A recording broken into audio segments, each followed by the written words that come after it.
my name. Yes, so now the recording is in progress and I'm going to go over the agenda. So today we'll give a brief background of the fund. We'll talk about our funding model and the folks that make the funding decisions.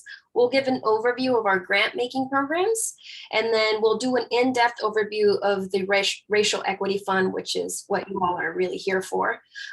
We'll review the funding guidelines and the priorities for that. And then I'll go over the cycle timeline, and then we'll actually be going through the application in real time. And then we will have, as I mentioned earlier, we'll have a time at the end for Q&A. And then hopefully by the end, our goal is to help you determine whether or not the REF, which is what we're calling it, the Racial Equity Fund, is a good match for your project. All right.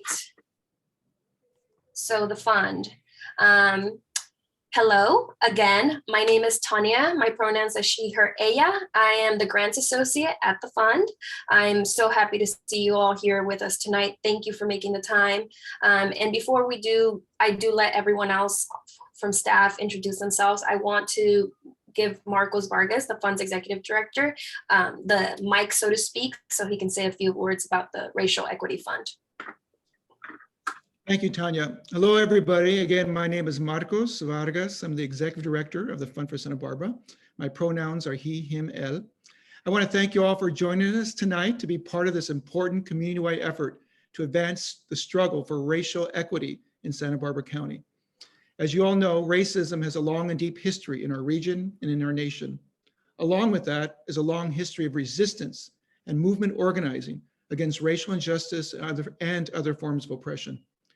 However, in the context of these county funds, it's important for us to recognize that these dollars would not be available and we would not be here tonight had it not been for the incredible organizing work of a community of Black women activists from the organization Healing Justice.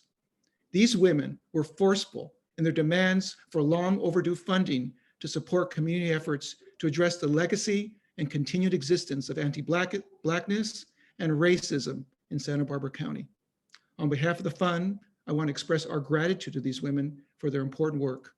They've shown us the power of organizing and what we as a community can achieve when we are organized. I also want to express the fund's gratitude to the County Board of Supervisors, county staff, and members of the fund's grant-making subcommittee responsible for the grant-making of these county racial equity funds. I also want to express my own appreciation to the fund staff, Patricia and Tanya, for your hard work. With that, I want to again thank you all for being part of this important effort tonight and for all the important community work you've done as organizations thus far. Thank you. Patricia? Thank you, Marcos, and welcome everyone. My name is Patricia Solorio, she, her, ella pronouns, and I'm thrilled to be at this point of this journey in the racial equity funds for Santa Barbara County. So just want to echo a lot of the language and the words that and the sentiment that Marcos expressed. This has been a long journey. We're grateful to all of our partners in all of this work, including, of course, the activists that had this happen. That without them, this would not have happened. Our partners at the county, and of course, our team of grant-making committee members and our amazing grant staff. So thank you. Thank you, Patricia. And then aside from Patricia and Marcos being here, we do have a couple other members of the fund staff that I want to give a few seconds to each of them to introduce themselves. Kathleen. Hi, everybody. So great to meet you. My name's Kathleen Knight, and I'm the Capacity Building Manager with the Fund for Santa Barbara. So glad you could all make it. And we also have our grants intern with us today, Nancy. Hi, everyone. I'm the grants making intern for the Fund for Santa Barbara. I'm a UCSB student, and I'm just really excited to learn from everyone here. So thank you for giving me that opportunity. Thank you, Nancy. And in addition to the folks on staff, today you can see the rest of the team on the screen for you. We have communications, we have Kristen, our development associate, who's actually leaving next week, but we got to keep her in the photo for now. And then David, who is up in North County along with Patricia and handles the YMC program, Youth Making Change, sorry. And in addition to that, Patricia? Thank you, Tanya. So as you know, the model that the Fund for Santa Barbara has is we have our board of directors, we have our grant making committee, and we have staff. For this particular fund, Racial Equity Fund, we have a subcommittee of our grant making committee, in addition to some that we're pulling in. But I did want to give the opportunity to our grant making committee, our subcommittee for the racial equity, to introduce themselves. And so I'd like to invite them to come on and say hello. Rachel? Hi, everyone. My name is Rachel Johnson. I use she, her, aya pronouns. I'm really excited to be here tonight. This has been an incredible process to be a part of. I'm one of the co-chairs of the grant making committee right now for the fund, and was really excited to be pulled into this process. So I'm really looking forward to hearing from y'all and learning who's in this room, and helping as much as possible make this fund a success. Jordan?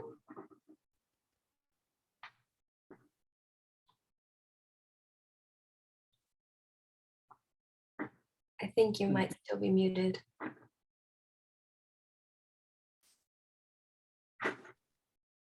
Okay. We can We'll come back. JP? Suzanne? Oh. Yeah, how you guys doing? JP Arrada. I'm part of the Santa Barbara Returns to Violence Project, but also part of the Fund for Santa Barbara's GMC. Yeah. Looking forward to talking with you folks. Thanks, JP. And I don't know if Suzanne's on actually. But okay. Oh yeah, we can come back to Suzanne. I think we were technical difficulties. Okay. And Jordan, if you're ready, we'd love to hear from you if you can come back.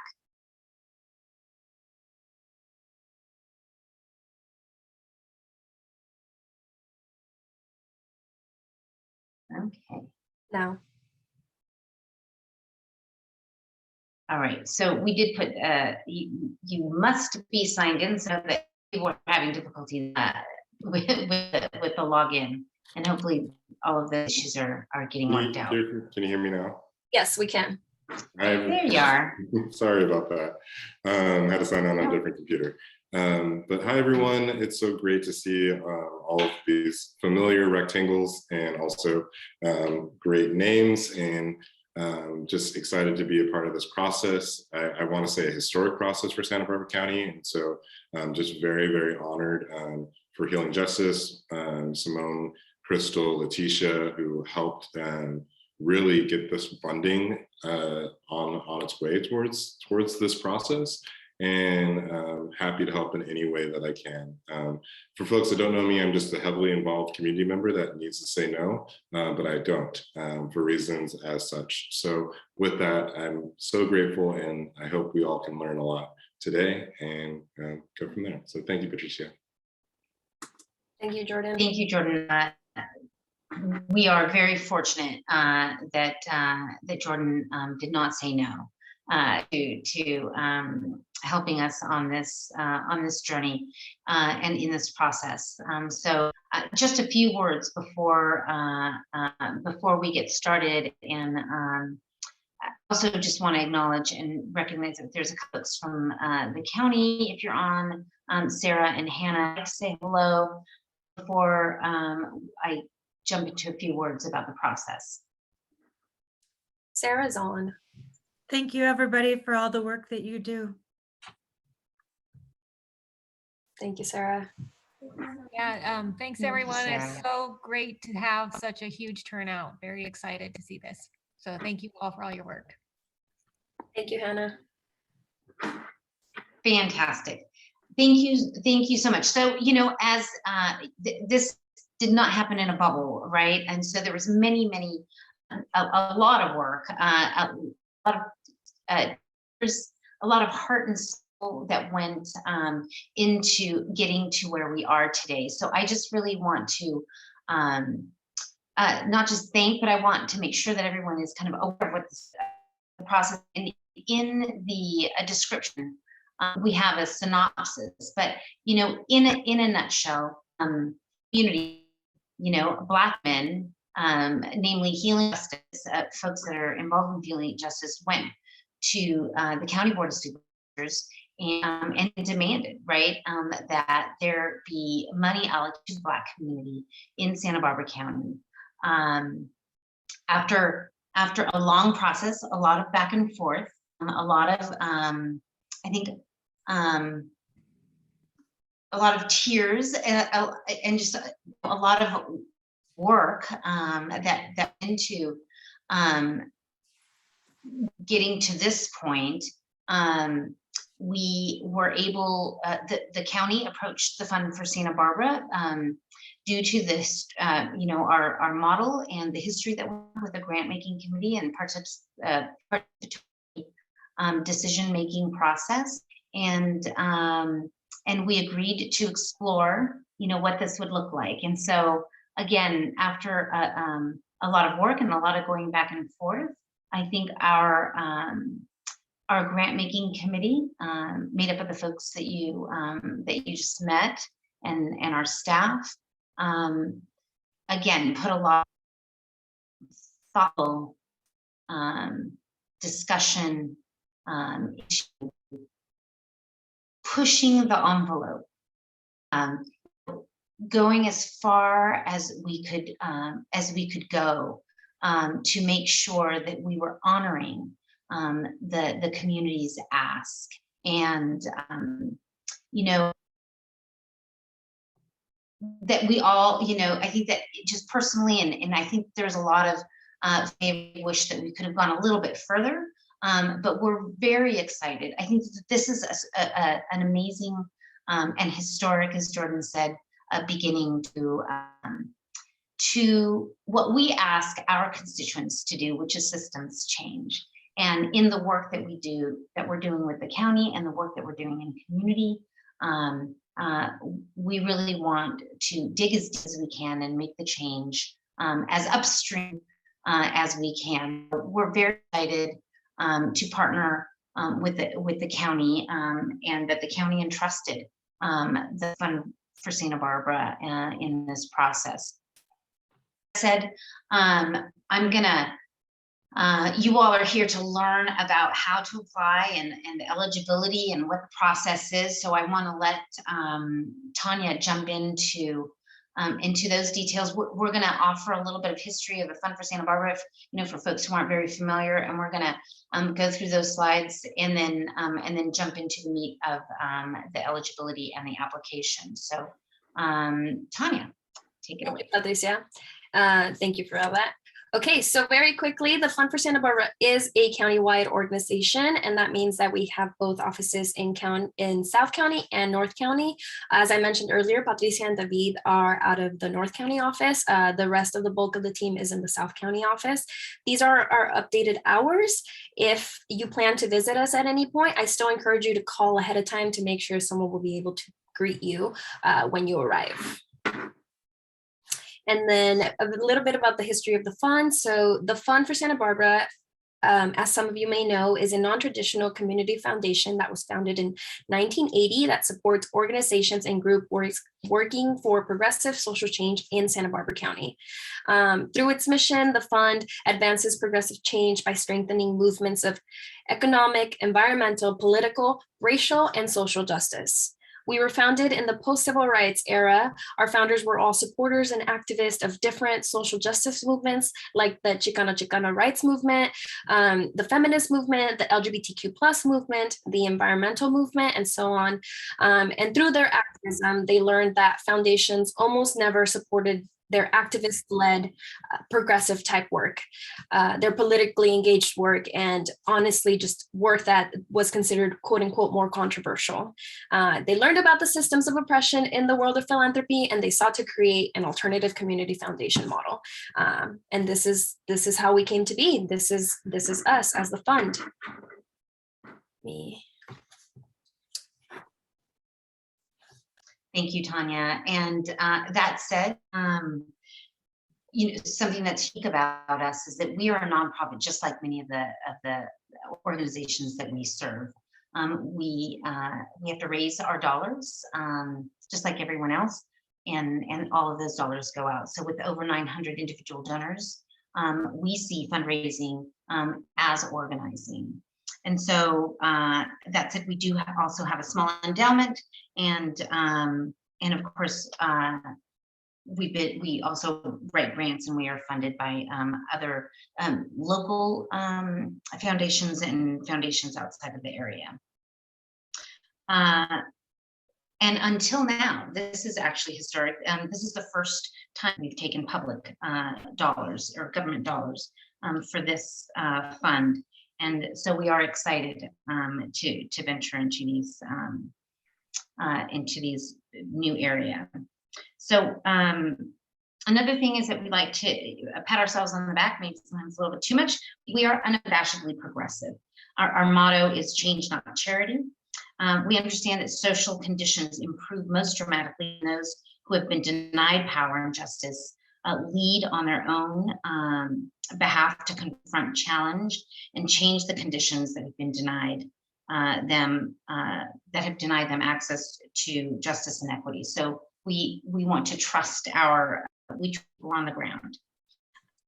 So our mission is directly looking at to support systemic social change projects that address the root causes of social inequities and the underlying conditions and circumstances that bring them about. So, just kind of thinking about upstream, like I said earlier, root causes, we want to address systemic change. So a soup kitchen versus advocacy for a living wage ordinance, or advocating against unjust evictions. So all of those other areas, direct service, are important, of course, and those do also need to be addressed, but we really want to focus on the upstream implications of why we are where we're at. So given our social change rooted agenda, the grant making committee prioritizes groups that lack access to more traditional sources of funding, or that use strategies that are typically overlooked by mainstream philanthropy, like legal strategies, direct action, policy, and advocacy work. That said, again, there's no black and white line about what constitutes direct service versus social change. Sometimes the most basic charity work is actually a social change idea, depending on what else is happening in communities. So we really want to see, if there is service, we want to see that line as how it's connected to the social change aspect. And of course, the context is everything. So the grant making committee really looks at everything together. That said, we've talked a little bit about our grant making committee. And I'm very proud to work with this amazing group of folks. Their activist-led decision-making model, which is the reason the county selected the fund for this endeavor. We are the only foundation in Santa Barbara that uses participatory decision-making with final funding recommendations coming solely from the grant-making committee. The fund staff do not participate in decision-making. This allows us to work with you all in helping kind of frame your best proposal for likelihood of funding. So the fund staff here to provide you with technical support in your applications. And so we are definitely your ally in this process. And of course, the grant making committee is an inspiring group of volunteers with deep roots in our community. They represent the entire region, North County, South County, and everything. They have a range of expertise on issues that reflect our communities and bring their unique insight into the deliberation process. The Racial Equity Fund Grant Making Committee, or the subcommittee, is composed of grant making committee members and community members who will bring their knowledge and unique experience to the decision-making process. Members of our community activist led grant making committee, I love to talk about how we are of, by, and for the community. This approach lifts up and centers historically marginalized communities. I also share this with you because we believe that knowing your audience when writing your grant proposal is an important part of writing your proposal. So we encourage you to go onto our website and get to know our grant making a little bit more. That said, I'm gonna go quickly through our strategies. So the fund has 5 strategies that we utilize in doing our work. And the first is grant making, something that you all know about because that's what you're here for. Provide grants to grassroots organizations, but we also build capacity. Kathleen Knight, our capacity building manager, along with other staff here at the fund, provide technical support to you all. We host workshops and convenings and funders briefings, along with activist brown bag lunches. We offer things like direct consulting and an online community calendar where you can promote your upcoming events. We have information in on our website and physically here in our library at the office, which you're welcome to come and peruse through anytime you like, on best practices for organizations. We also nurture coalitions. So groups like COIN, the Central Coast Immigration Rights Coalition, or the Economic Justice Working Group, the Environmental Justice Coalition that we're a part of. So we like to say that we have a trusted table and we invite folks to come and collaborate and work together.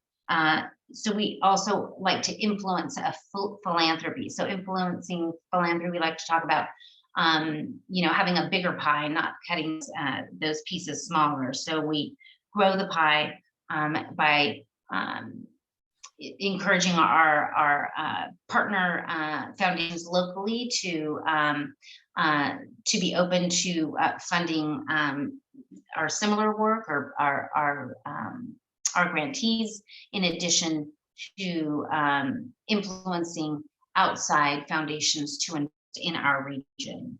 And then, of course, last, our leadership development. So I think sometimes when we think about leadership development, we talk a lot about our Youth Change program, which some of you may be familiar with.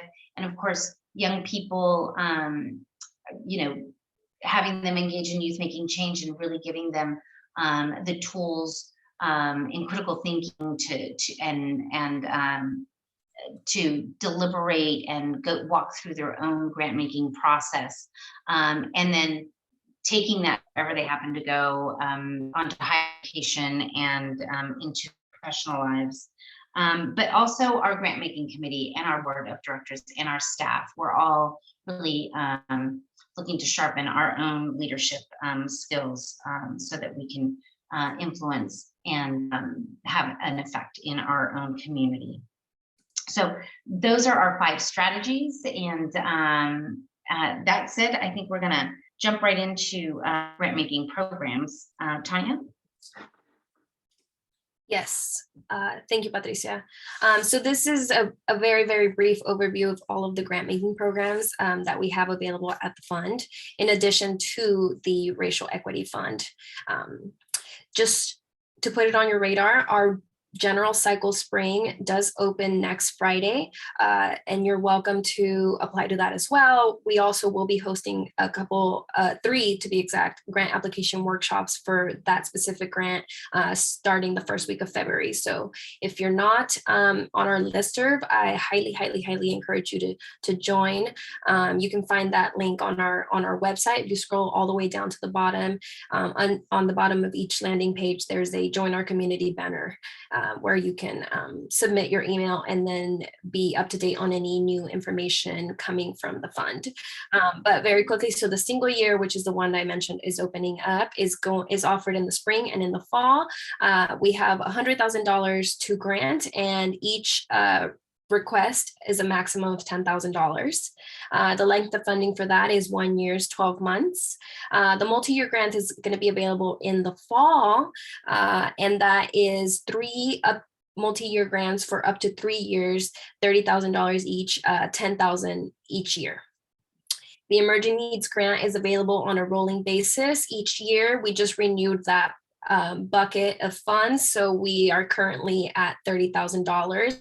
The maximum request for that is $5,000, and that's for extraneous situations that can't wait until the general cycle.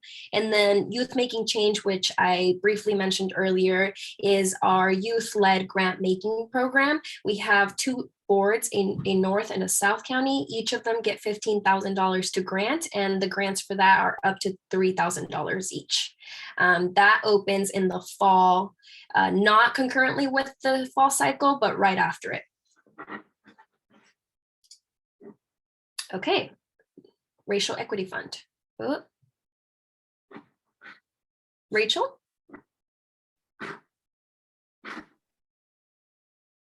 Awesome. Thank you, Tanya. Yes, and all that overview just definitely reminds me, I mean, to again, thank the staff. This, part of going over the history of this has been the history of the work that has gone into the last couple of months. And the staff at the fund has just done an incredible job working with the county to sort of make the logistics of this a reality. So the Racial Equity Fund of Santa Barbara County, which is its full long name, as you've heard now a number of times, is an initiative that came directly out of grassroots organizing in this county. So it really is an honor that effort has landed the funds in the hands of the fund to distribute. And we're really honored to play that role because this really is from grassroots organizing, and that's exactly what the fund wants to support in this county and does. So the Santa Barbara County Board of Supervisors, this started with them passing a resolution declaring racism a public health crisis. Y'all might remember that. It seems like a long time ago now that has led to this moment. So made a commitment to racial justice, pledged $500,000 for equity issues. The fund was selected by the county to help distribute the remaining funds. There were some of those funds used for internal county DEI trainings and other equity initiatives that the county had. And then the remainder is what's come to the fund for this, for the Racial Equity Fund competition application. Let's see, next slide. So the mission is, just to say also, just to this process, coming up with the mission for this was also a really long process. And I want to thank the collaborative effort of the GMC volunteers and the other community members that joined us to go through this. Patricia mentioned earlier that we are unabashedly progressive, but I will tell you that bureaucracy sometimes makes the unabashed part very difficult. And there was a lot of strategy and sometimes uncomfortable compromise. And this group really grappled with some tough conversations. Yeah, we just want to thank everyone for their patience in the community, and it took a lot to get here. So the mission is to invest in and strengthen organizations that address anti-racism through systems change strategies in Santa Barbara County. The fund aims to affect the culture and policy for systemic change necessary to advance racial equity and justice and reverse the legacy of slavery and effects of racism in Santa Barbara County. So this mission definitely much more specific than just our general mission of the Fund for Santa Barbara. And this comes out of that organizing that led to this grant specifically. The objectives, so this is also language from the documents related to the grant, but also will hopefully help you understand more about the types of projects that will fit the Racial Equity Fund. So organizational capacity assistance was one of the main objectives. And so what that means to us is the assistance to strengthen the ecosystem of diverse anti-racism organizations in the community that share a common goal to address cultural and systemic effects of racism. So that can mean things like collaborative works, coalition building, groups that are working together in addition to individual applicants or organizations. To increase active participation of historically marginalized communities to influence civic matters that impact our community at large. And this means everything from local engagement also to engagement on a policy level that goes beyond our immediate community. Capacity assistance to develop the pipeline to uplift historically marginalized minority leaders to positions of decision-making and influence. A huge part of racial inequity in this county. It definitely has to do with which leaders are where and who holds positions of power. To increase and sustain investment to strengthen organizations led by historically marginalized minority leaders who have lacked access to capital. This to us also means addressing some of the inequities just inherent in the philanthropic world and in nonprofits where organizations led by folks of color have great disparities in the philanthropic power, the individual donors, balance statements, financials, things like that. So looking to that as well. And then also to support organizations addressing and working to change systemic negative narratives about the legacy of slavery in the community. So much of this work came out of really looking at anti-Blackness and legacies in Santa Barbara and our culture and communities that have very often not been addressed directly.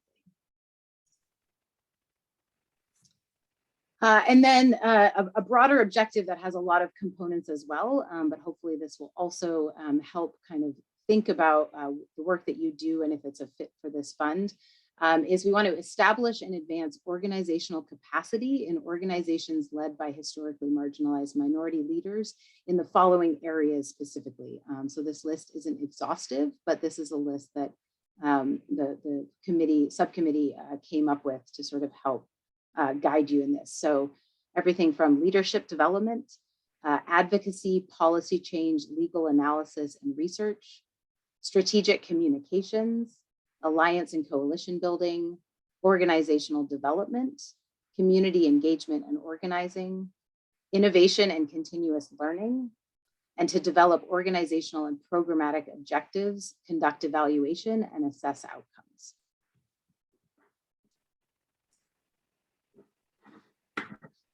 And I will pass it over to my colleague, Suzanne, I think.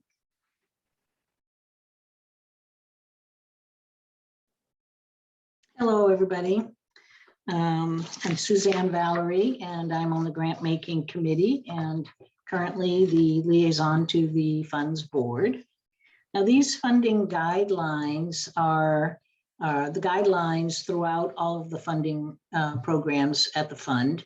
They're the guidelines that we ask you to look at pretty carefully and have your and address these in addition to as you know the objectives that we just laid out, and these guidelines should kind of lead you in your proposal writing. So we like projects that actively support anti-discrimination based on race, gender, and religion and language, etc. We'd like to actively support communities marginalized by power structures. And we like to support projects that actively work to improve the rights of workers and their families. We like to promote the cultural life of underserved communities and support the work of cultural workers. So I have a little challenge here reading these things. So let me see where I am. We like to promote self-determination and leadership development in low-income and disenfranchised communities. Projects should also promote global peace and organize locally for just policies. We work on building coalitions to enhance and improving the environment, environmental justice,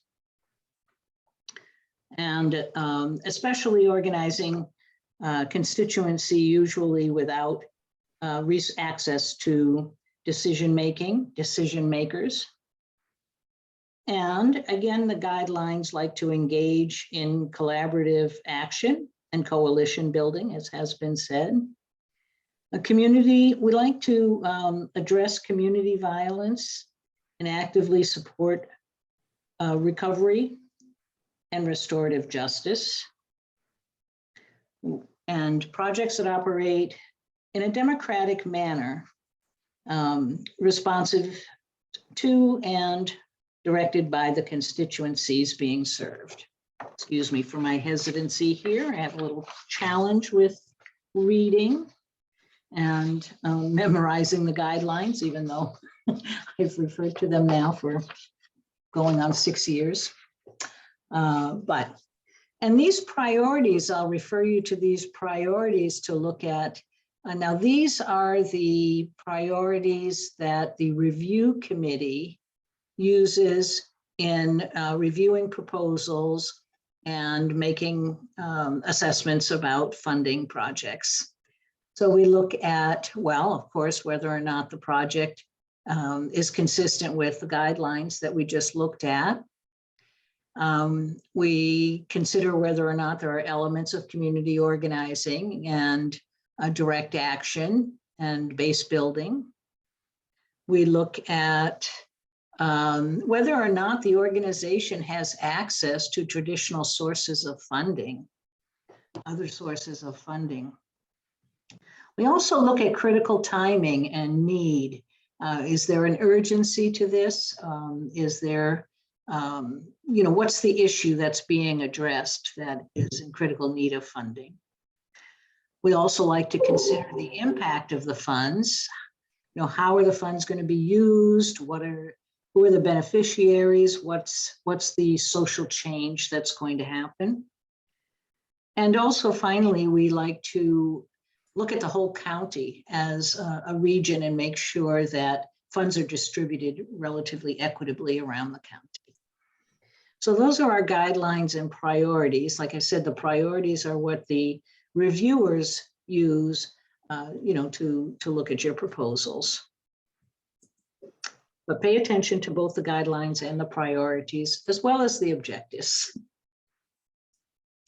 What we do not fund are political campaigns that support a particular candidate.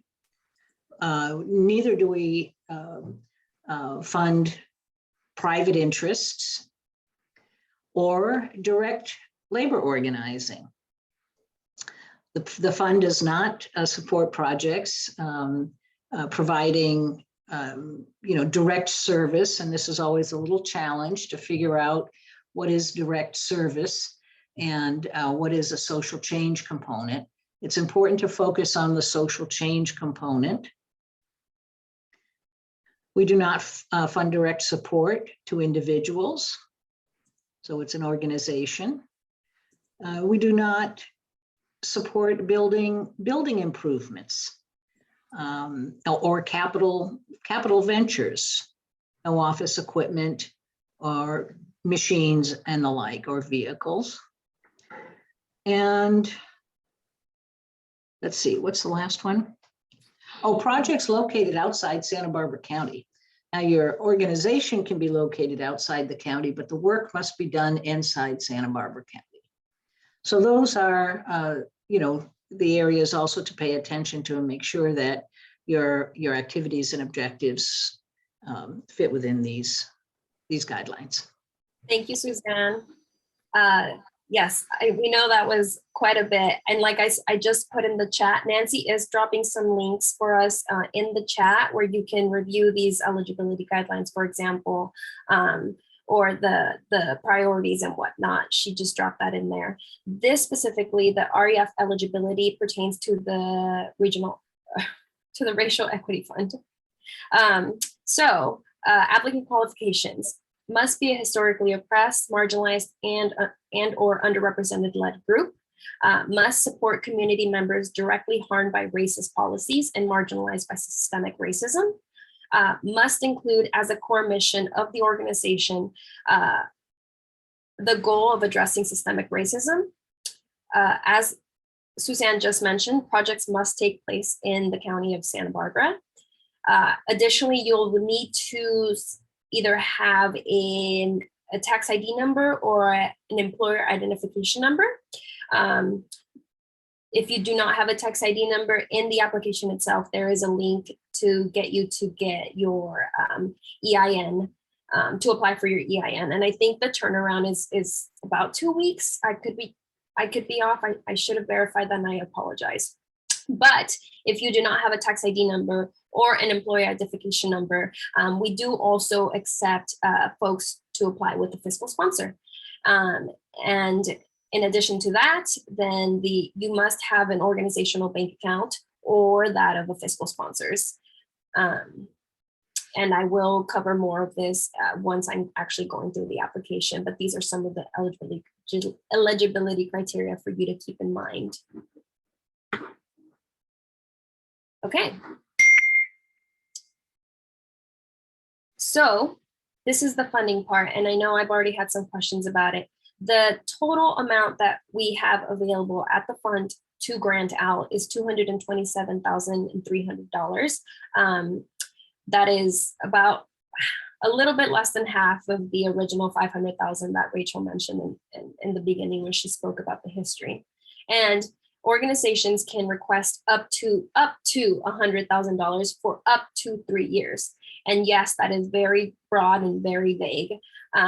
And you do not have to request the maximum amount or the maximum, the full 3 years in order to apply. We want you to take these criteria and align them to what you are attempting to create with your project.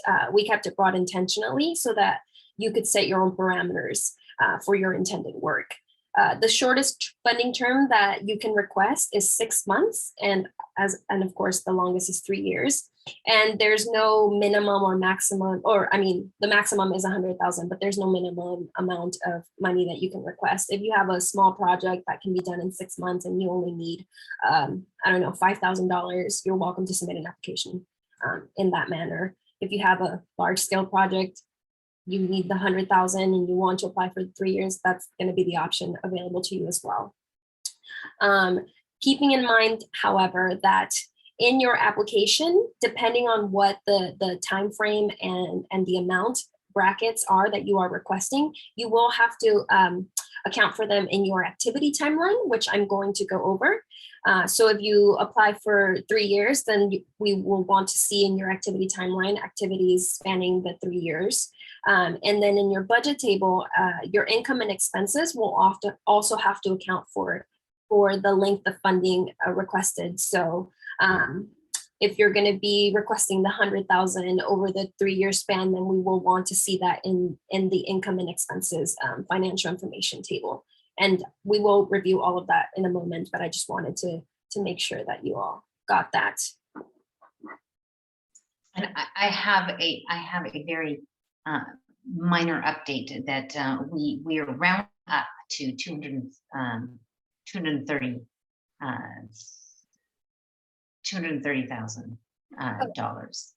Okay, great. So the total funding available is 230,000, not 227 and 300. I'll be sure. Newsflash. Okay. Thank you, Patricia. Okay, so our grants process is entirely electronic. So in order to apply, you will be redirected from our website to our grants portal.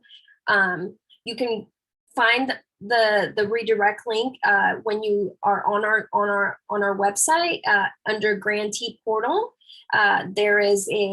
There's more information about the Racial Equity Fund, and then once you click on that, it'll automatically just redirect you to the portal, which is where you would be submitting the application.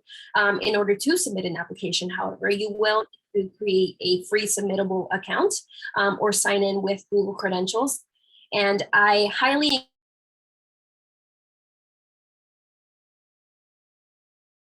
was muted, sorry.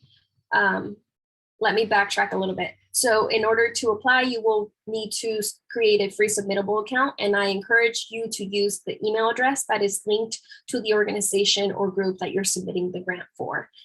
Because this email is going to be the email that we use to, it'll be our primary point of contact with you.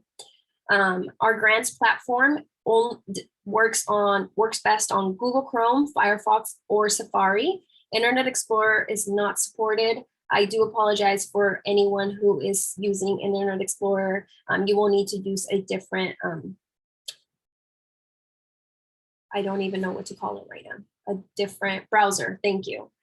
And so there's a reason why we do keep our grants process electronic, and it's because there's some benefits that come along with that. So benefit number one is that you can collaborate on the application with your colleagues. So once the person who is going to be submitting the application creates the draft, they'll see a link or a button that says invite collaborators, and you can click on that and invite as many people as you want to be collaborating on that application together without having to be in the same room. And then the other really cool feature that we really like is that there's an autosave feature that will allow you to come back and work on your application at any time. I believe it saves every 30 seconds.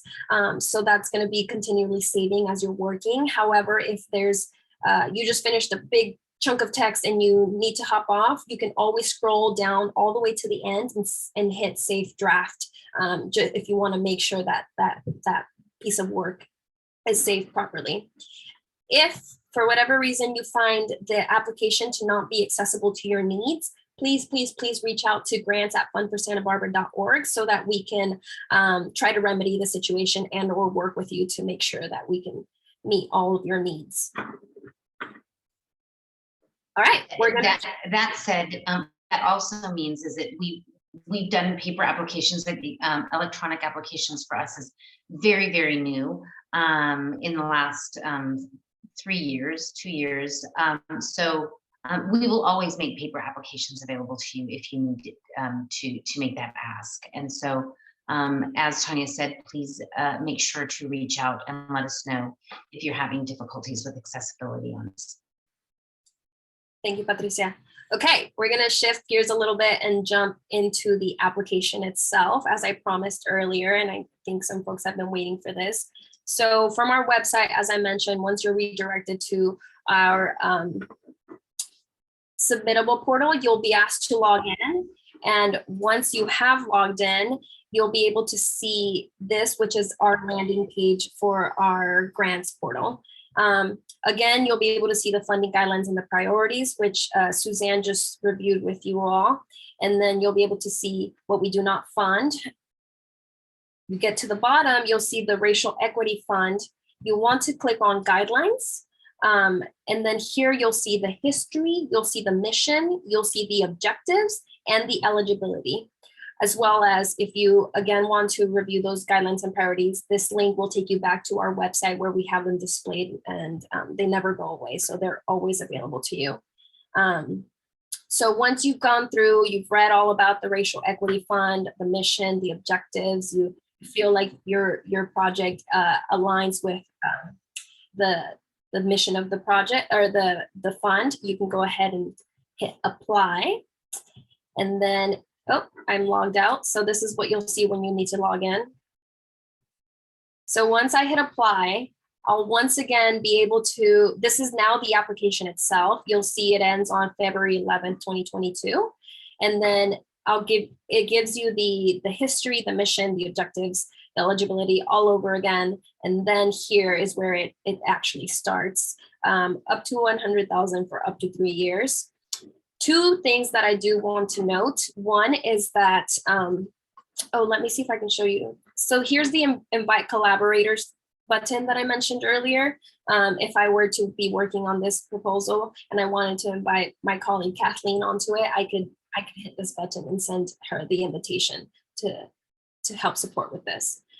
The other things that I wanted to note, so yes, I mentioned earlier, the guidelines and the priorities are available on our website. This link clicks over and links you back to our website to show you that. The other thing that we have made available to you is the application checklist. And this is to hopefully help you gather any materials or information that you're going to need in order to submit a completed application. It's in a checklist form, and it does stipulate between 501c3, unincorporated, and fiscal sponsor applications, depending on what category you fall under. It's a PDF that you are able to download and print if that helps you along the way.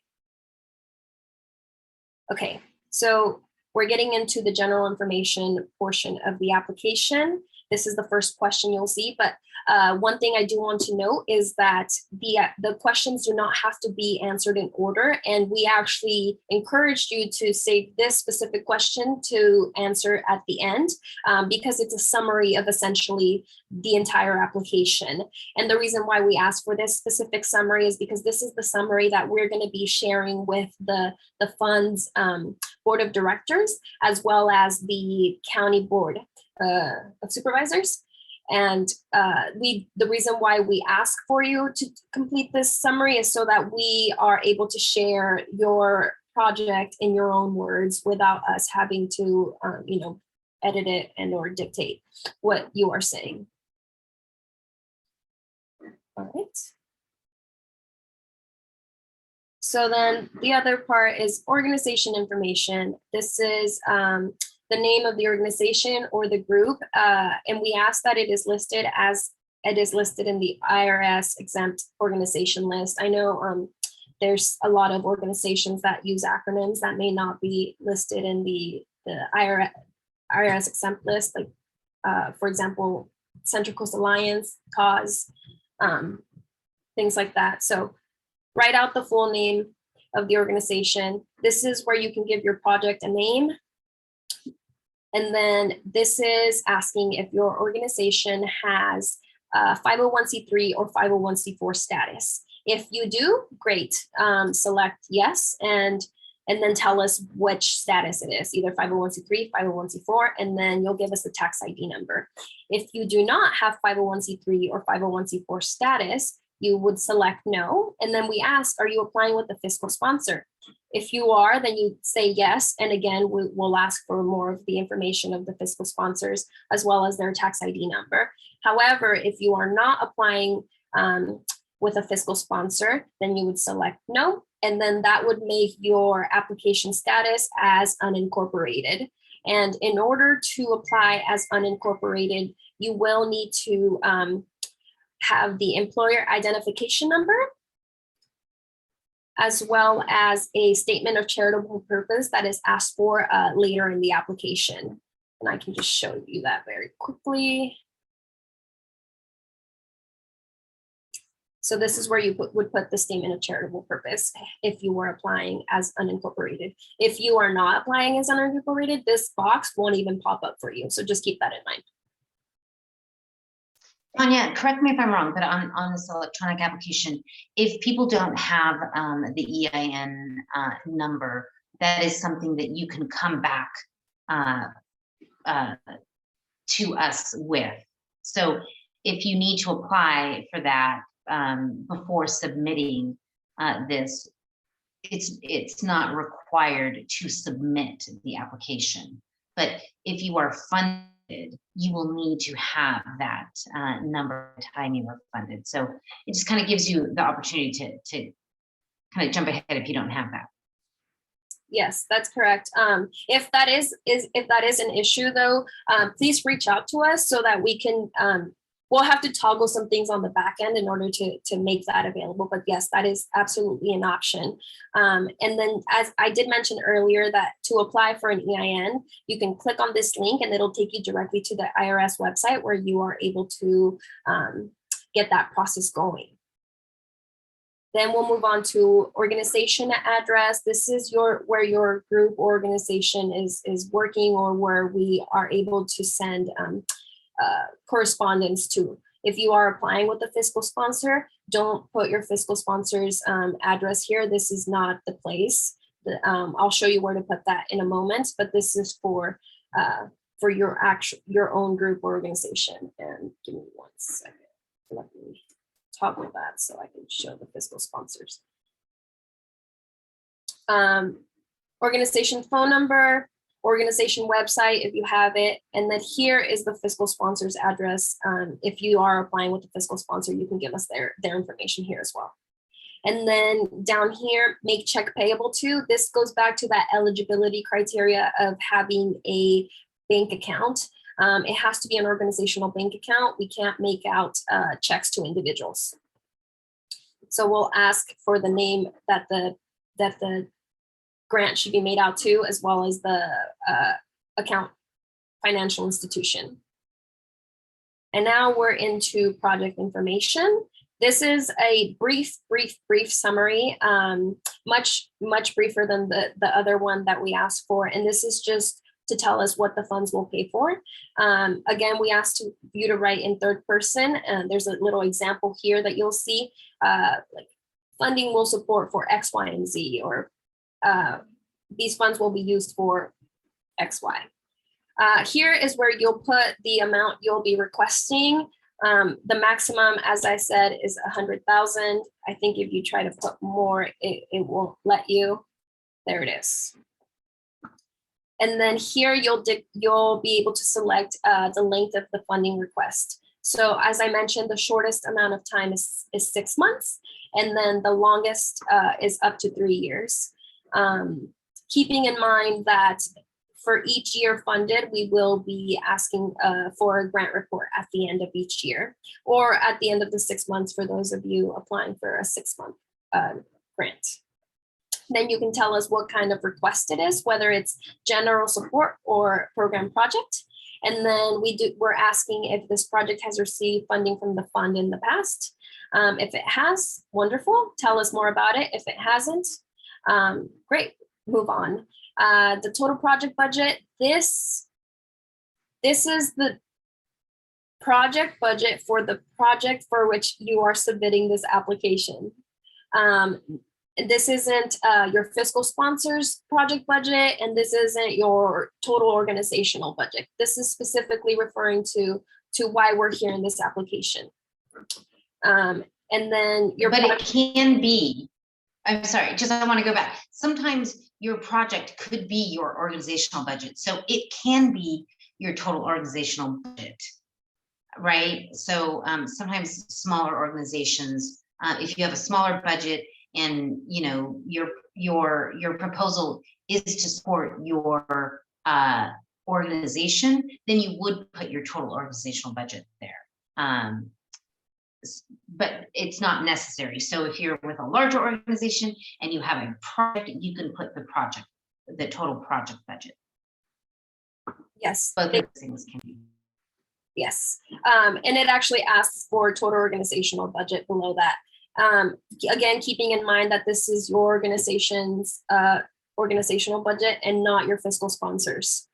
And as Patricia did mention, the two can match if for example, you're applying for general funding, general operational support, and it's for the organization. So the project budget and the organizational budget would be the same amounts.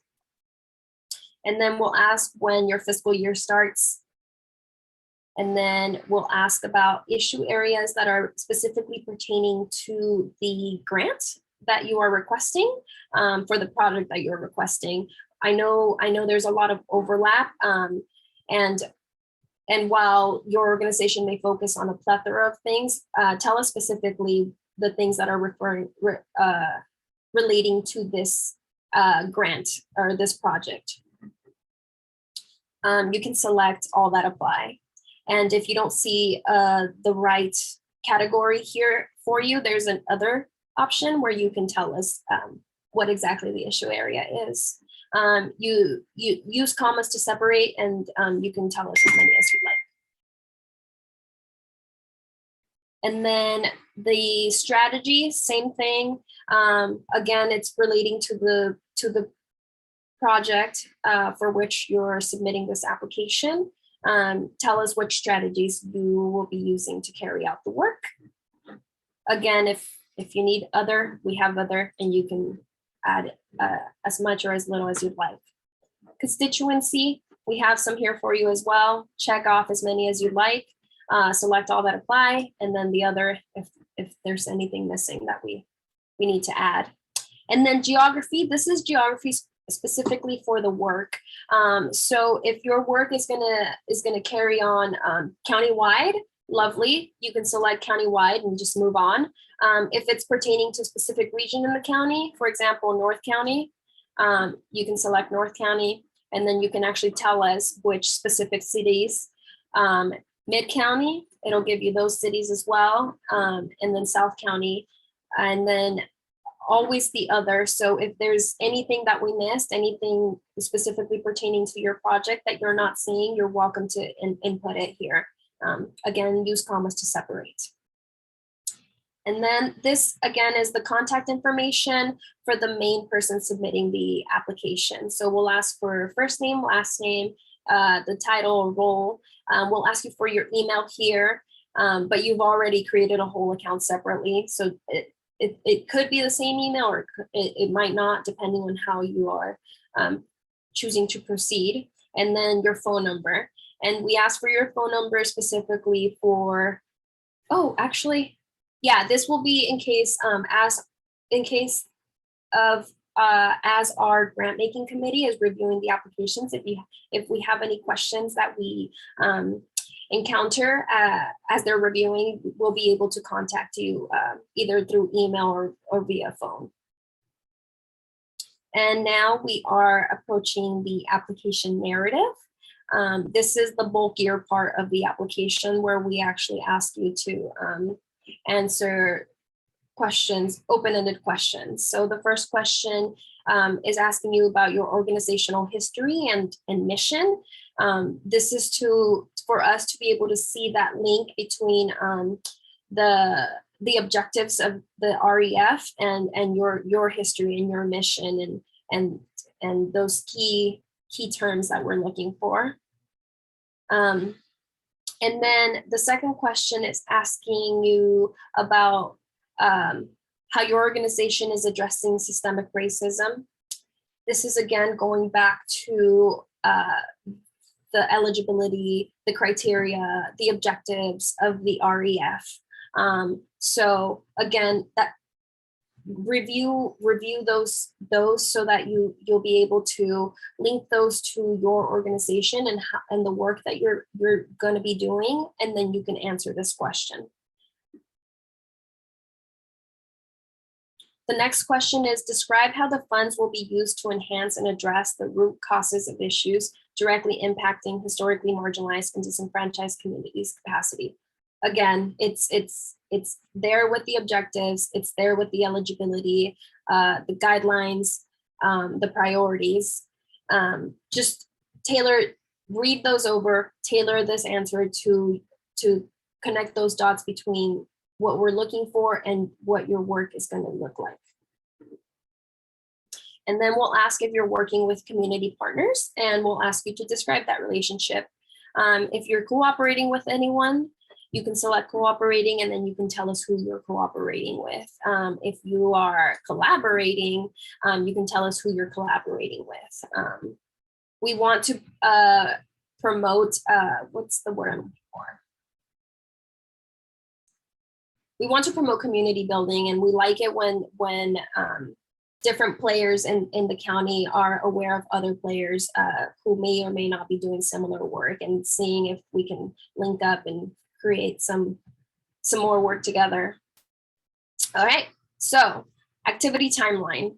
And here you'll notice that it says 1 year funding activity timeline, and that's because earlier when it asked me to select the length of funding, I selected 1 year. If you select 3 years, this will ask you for 3 years worth of activity timelines. If you select 6 months, it'll ask you for 6 months. So 1 year looks like from April 2022 to April 2023, and that is because the funds will be dispersed in April. So once the application deadline passes in February, we're going to have the grant making committee deliberate and read those over, and then we have to get it past our board as well as the county. And once we finally do that, that's going to be in early April. That's when you'll get notified that that the funding is available, and what the next steps look like. So month, year, objective, and activity.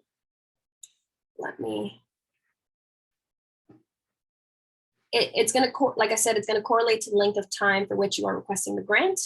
And then we want you to share things that are happening and how they relate to the goals of the project. So the objective is what you're going to do, hope to accomplish, and the activity is how you're going to do that. Tell us what your anticipated outcomes are and how you'll evaluate your success. There's a question for that a little bit further down, but just keeping that in mind as you're filling out the activity timeline. The one thing to keep in mind with the activity timeline is just that the grant making committee wants to see how the work supports the narrative and the objectives of the project. And then here, and I'll add, I'm sorry, and I'll just add it that you also want to make sure that your timeline, your budget supports your timeline and vice versa. So I think that those two things you should definitely work on together as you're working on your. Yes, thank you, Patricia. Outcomes. You get to set your own determinants of success. We're not going to be prescriptive and tell you what those look like. So you'll be able to tell us what your anticipated outcomes are and how you will evaluate that. Any pre and post information is helpful to give us an idea of the shift that you expect to see. We understand that outcomes look different for each project. And we want you to tell us what they're going to look like for you. We don't need a formal evaluation process. They don't have to be quantitative values with long, I forget the word, but mainly we want you to tell us what they look like to you, right? Tell us what your starting point is and where you expect to be at the end, and how you're going to evaluate that. Can I add a thought there? Yes. For this question, I'd like to think of what's going to be different by virtue of you doing this project. What's going to be different in your organization? What's going to be different in the people that you're working with? What's going to be different in the community? That's what this question is getting at. Thank you, Suzanne. Lovely. Let me see, where was that?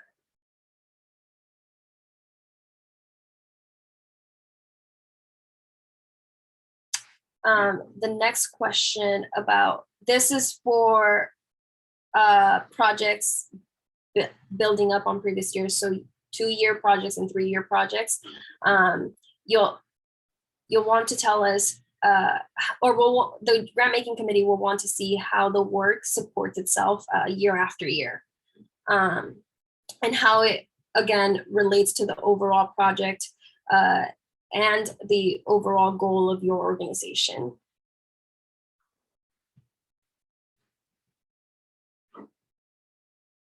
financial information.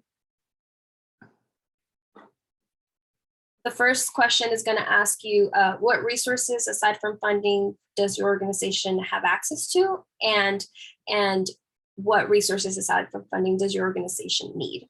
The have access to part is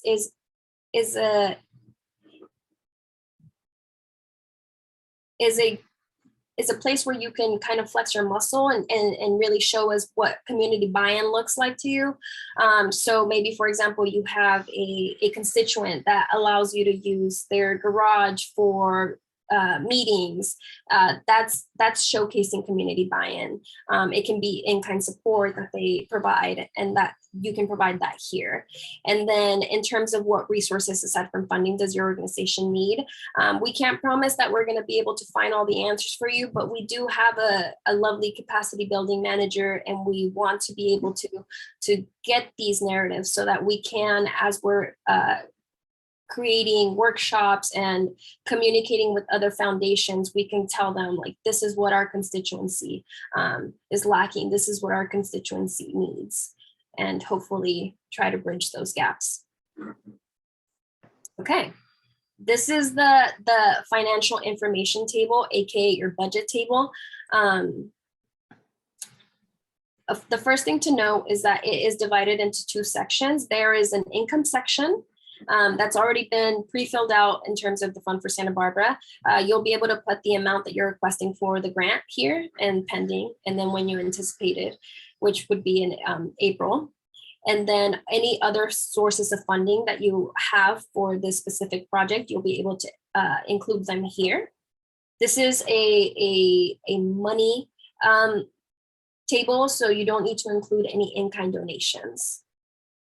The other section of this is the expenses, and here is where you'll be able to tell us what the expense category / item is, and then total expense amount, and then total of that is being requested from the fund. So say your expense is, I don't know, what could it be, Patricia? Mm-hmm. So let's say you have a $5,000 expense for a workshop that you put on, but you're requesting $2,000 from the Fund for Barbara. It could be the full amount. So if your expense story is, food for a workshop, the total expense is $1,000, and the amount requested from the fund is $500. Or it could be, like I said, the full $1,000. And then in the next explanation, I think it goes a long way, and this is not required, but it does go a long way to kind of break that down. So if you're asking $1,000 for food for a workshop, it might be nice to have a little notation of how many people you expect, and what you anticipate, right? All projection, right? That you're gonna spend amount per participant. So, you can ask for the full amount for expense category. You can parse it out, like if there's an expense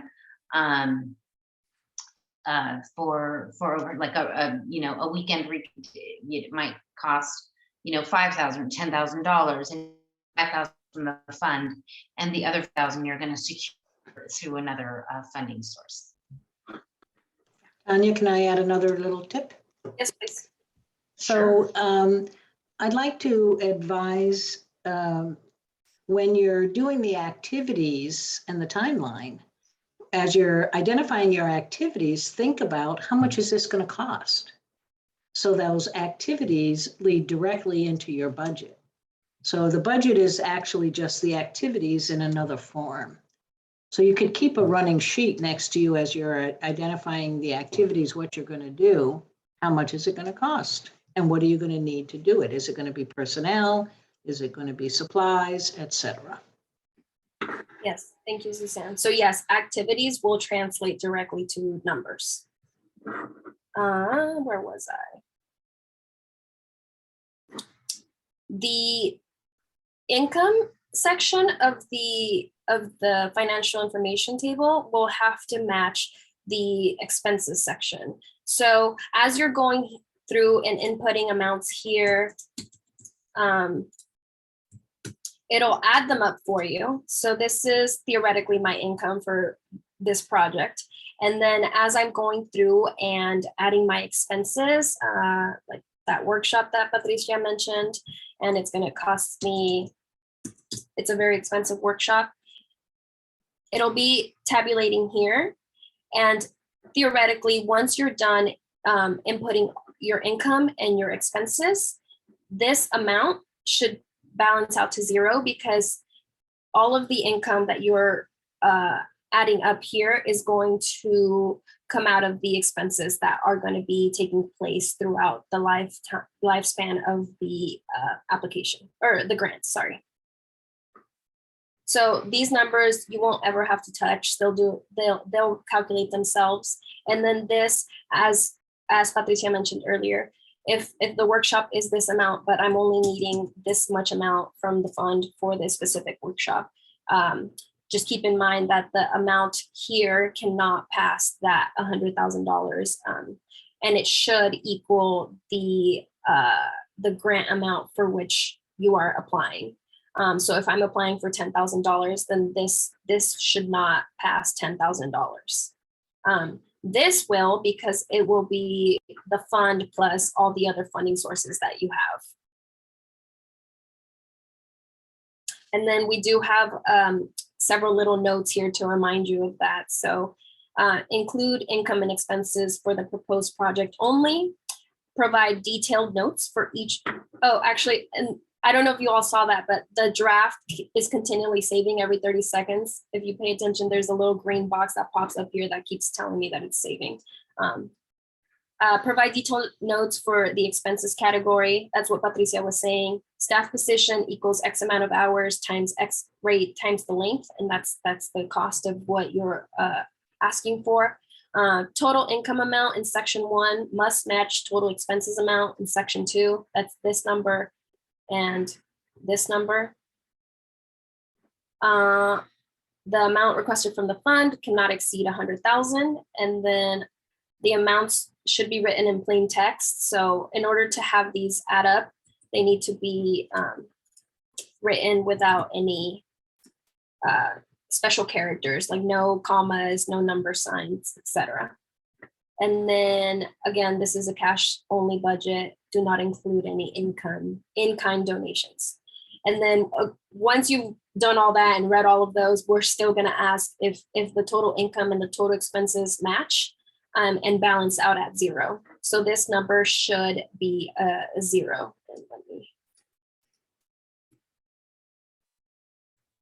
if I get these two to match.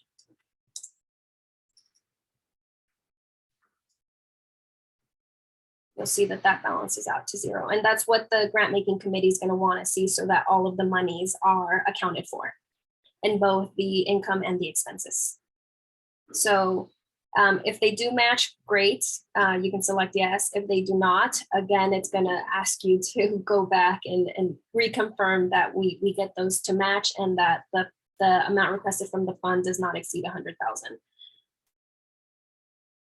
And then if full funding is not available, what are your organization's highest budget priorities? So from the list here that you selected, you can pick out up to 5 that are your highest priority that your project won't be able to take place without.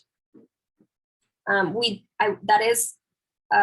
me say that we do not like to nickel and dime. We don't tend to ever be like, well, this and that, but this is just in the event that we are low on funds, or the grant making committee is having to make some decisions about the fund, how to distribute the funding. That's why we ask for those budget priorities there. Okay, and then finally, the additional information. The first part is going to ask you to list list all the key participants involved in your project. We'll ask for their name and their key responsibilities, their title, and then some demographics information. And you can share as much or as little as you want with us about that. Then we'll ask for the list of the board of directors or the governing body if you're an unincorporated of your organization, not your fiscal sponsor. If you are applying with a fiscal sponsor, there will be a separate section below that will essentially have this table again, but it'll be asking for the fiscal sponsors board of directors. Same thing, name, last name, title, and demographics. Oh, here is the fiscal sponsor table where you'll be adding information as it pertains to the fiscal sponsors board of directors. And then we'll ask for 2 uploads. The first one is going to be your organization's 501c3 or 501c4 IRS determination letter. It can be a PDF or a JPEG, however it's accessible to you. If you are applying with a fiscal sponsor, this is where you'll put the fiscal sponsor's IRS determination letter. If you are applying as unincorporated, you won't even see this option. And then the other thing that we'll ask is for the State of California Franchise Tax Board determination letter. So one of them is from the IRS, it's federal letter. The other one's from the State of California Franchise Tax Board letter. And same thing, if you are applying with a fiscal sponsor, you'll upload the fiscal sponsor's determination letter. If for whatever reason you're having difficulty identifying what these documents are, please email us and we can help support you in getting those documents and or point you in the right direction of what documents you're specifically looking for. And then lastly, we have an optional attachment. This one is not required, but it's an opportunity to upload any document of your choice that helps the grant making committee understand your organization or the specific project better. And it can be various types of files, from a PDF to a text to even a movie or a recording, whatever you would like to upload here that will help the grant making committee understand your project better. And the very, very, very last thing is going to be essentially your signature, disclaimer, and agreement. So you're going to certify that the information is true and accurate. And then you'll type out your first name, last name, the date, and that's going to essentially be your electronic signature. But we'll also ask you to send an acknowledgement disclaimer to someone who is on the board of directors of your organization. If you're applying with a fiscal sponsor, it'll go to someone on the board of directors of the fiscal sponsor. And if you're applying as unincorporated, it's going to go to someone who is on the governing body of that group. Typically, it's going to be either the board chair or the board treasurer. And that's it. If I were done, it would let me apply, but for now, it's letting me save a draft. The last draft was saved 4 minutes ago. Okay, switching gears back. So the cycle calendar. Now that we've gone through the entire application, you have an idea of what is being requested. Oh, sorry about that. As you know, the request for proposals opened last Wednesday, January 12th. Today is the grant application workshop. Thank you all again for being here, January 18th. The optional pre-application review deadline is going to be on February 4th by 5 p.m. I'm going to tell you more about what that is, but I wanted to include that in the timeline so you have an idea of how the flow of things will be. After that, the proposal deadline is going to be on February 11th at 11:59 p.m. And we do encourage applicants to submit their applications well before the deadline to avoid encountering any technical issues. The deadline is on a Friday, so if you were to encounter some technical issues, we probably wouldn't be able to address them until Monday. So please, if you can, to try to avoid that, try to submit before the deadline. And then, as I mentioned, funding notifications are going to be made in April. That's when grantees will be announced. And then annually after that, the grant reports are going to be due, with the exception of that 6-month application that will have a final report due at the end of those 6 months.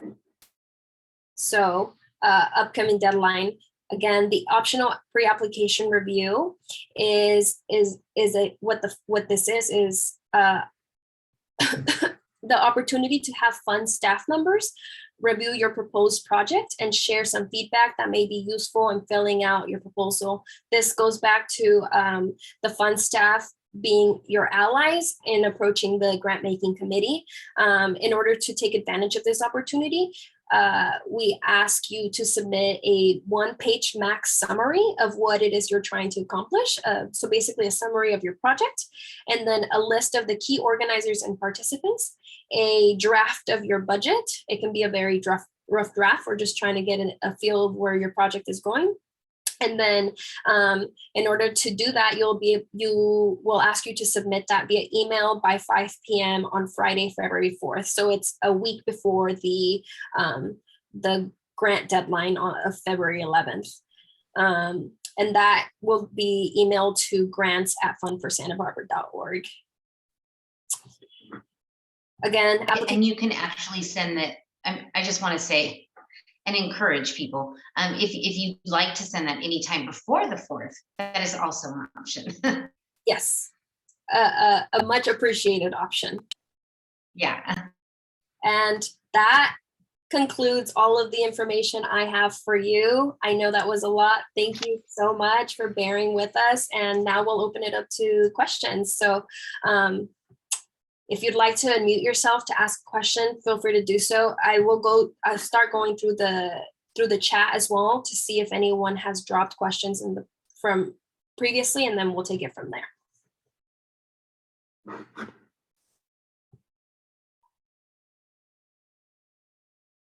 Okay, so I see a question from Sarah earlier asking, can someone please explain why access to funding is a funding priority? It seems counterintuitive. So it's to organizations that lack access to traditional funding. So there are, like back in the day, for example, domestic violence wasn't something that was funded early, right? And so,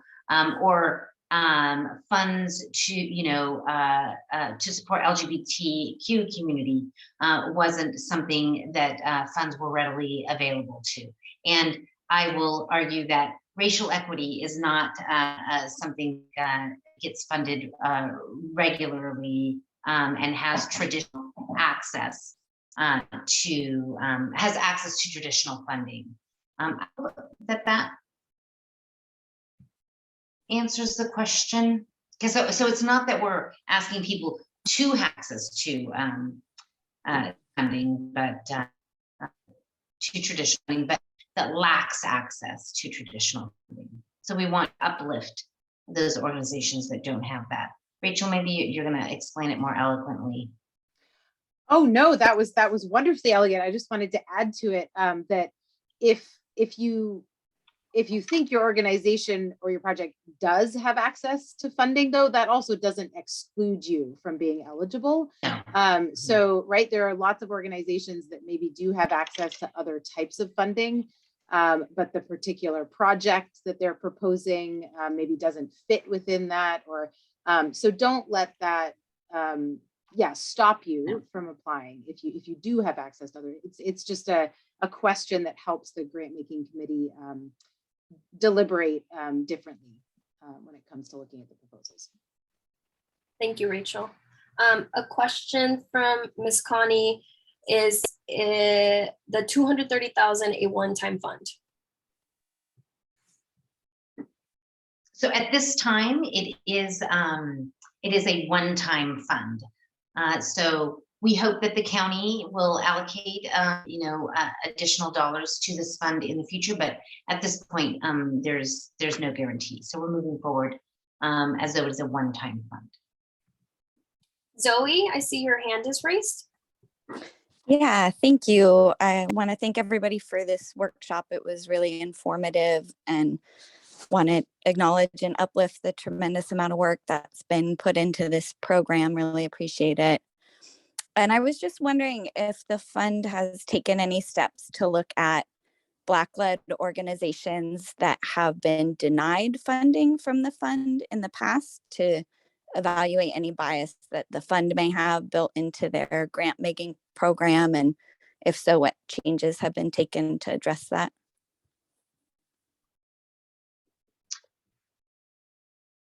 So we have engaged in almost a year-long diversity, equity, and inclusion work over 2021. Next steps in that is to really revisit our guidelines and our priorities and look at it with that lens. This process has certainly informed that, but we have not updated any eligibility in our general cycle at this point. Kimberly? Okay, my question is, you all said something about having to have a committee. You know, when you get a 501c3, how you have to have like the directors and the board of trustees for the minutes. I was wondering, do those board of trustees have to be present in order to receive the funds right away? Because I'm still in it, it's still in its infancy stages with me. And I know I have 27 months to gather a crew together to help me build on, you know, my organization. So what I wanted to know is, do I still get the funds if I couldn't fill out just that part? So we do fund, we do seed organizations. So we provide funding for organizations that are working towards becoming a 501c3. That said, one of the guidelines that the grant making committee really leans, I think, very heavily on is that they want to see that this is constituency-led work. So is the constituency that you look to serve engaged in developing the idea for this project and or organization? You know, are they involved in the development and the implementation of this work? So if that helps, you don't necessarily have to have a formal board of directors, but you definitely should have folks who you are working with to develop this project. Yeah, and that it's not just a I'm working with SCORE, Naomi Altergott. I don't know if you heard of her. She's with the Chamber of Commerce. Sure. So whoever it is that you're working with, I think that what I would encourage you to do is kind of look at the folks that you're working with and have some engagement of the constituency that you would like to you would like to serve. So if you're looking to serve young, people of color in, X community, are there any young people of color from that community involved in developing and implementing your work? Okay, thank you. So we want to make sure that you have community buy-in, right? Because sometimes what happens is that we think, that we have this great idea for this group of people, and if they only did this thing, then they would be much better off. But what we kind of reverse that, and we say that we think that this group of people knows what they need, and we should ask the questions of those folks. What are the obstacles that you're facing? What are the challenges that you're facing? And how, if you could develop a program or identify a policy to advocate for, what would that be? It's for all races.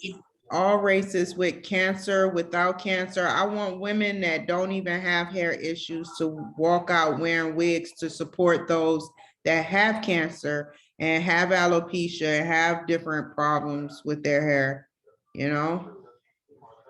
Right. So again, if that's the constituency that you're targeting, you know, how are they engaged in developing your the program or the project? Thank you. You're welcome, Kimberly. It's nice to see you.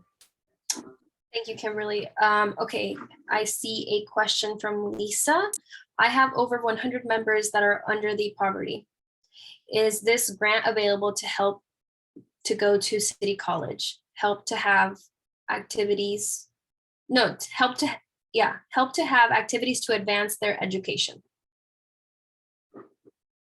Lisa, again, I think that if this is a project that those mentees are involved in developing the project and implementation, and you're advocating to City College Board of Trustees to change a policy, that is absolutely something that would be considered. So that's under the guidelines. Yeah, Lisa, for that, Patricia mentioned it, lobbying and advocating, but what, in addition to those activities to advance their education, be sure to highlight that systems change that you're trying to create with the project.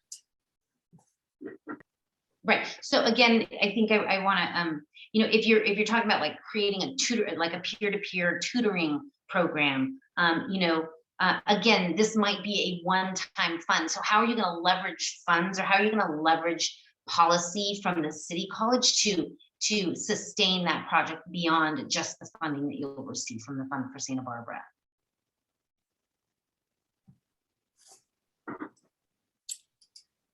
We have more time. Are there any more questions?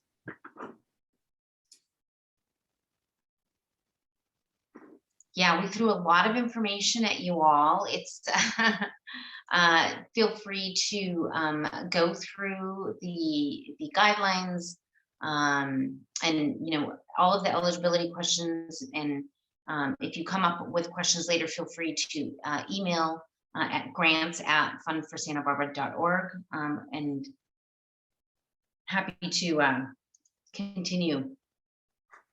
I just had a question answering questions about the optional pre-application review. So again, it's a one-page summary of your project, the list of key organizers and participants, and a draft of your budget, and you can submit that via email to grants@fundforsantabarbara.org.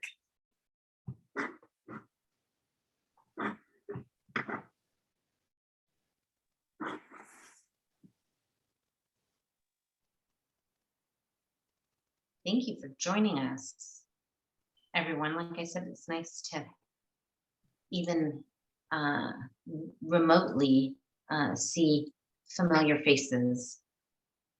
Rachel? Sorry, I just wanted to ask, and apologies if you mentioned this before, but maybe bring it up again. Is the recording of this session going to be available? Miss Audrey just reminded me that there's actually a school board meeting tonight, and that might have pulled some people away or left early. So yeah, just if the recording of this session is going to be sent out. The recording will be made available on our website. Hello? Yes.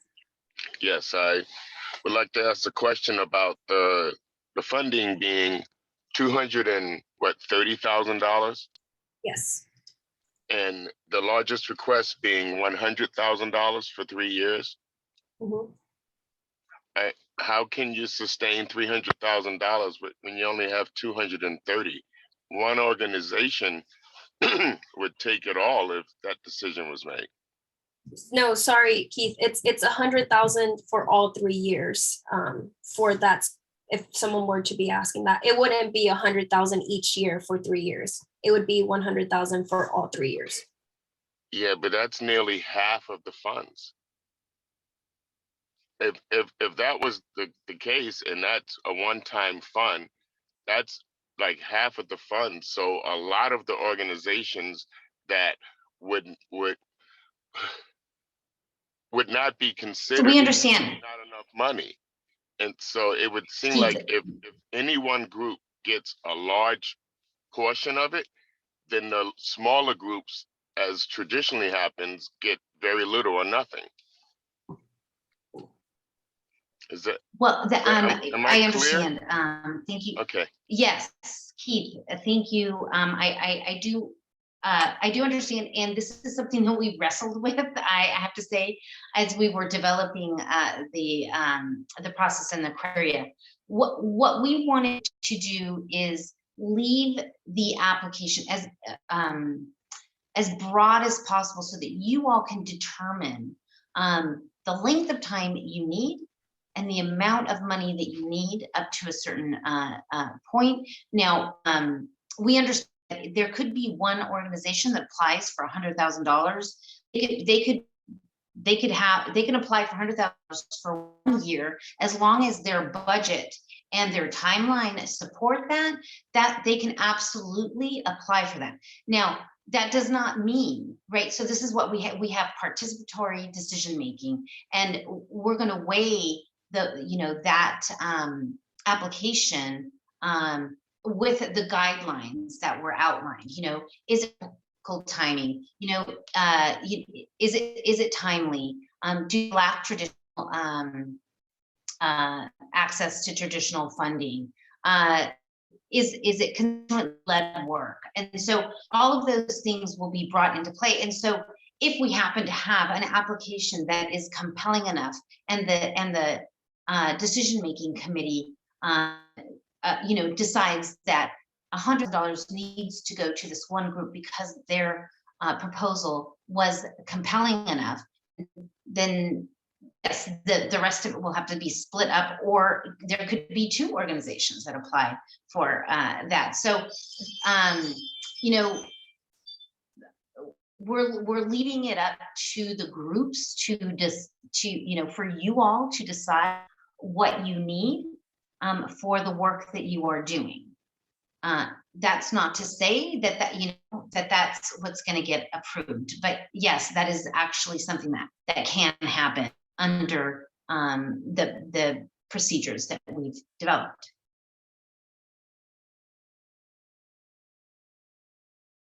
I have a question from Chelsea. What about addressing Blackness in non-Black POC-led groups? I'm sorry, can you repeat that? Yeah. What about addressing anti-Blackness in non-Black POC-led groups or orgs, sorry?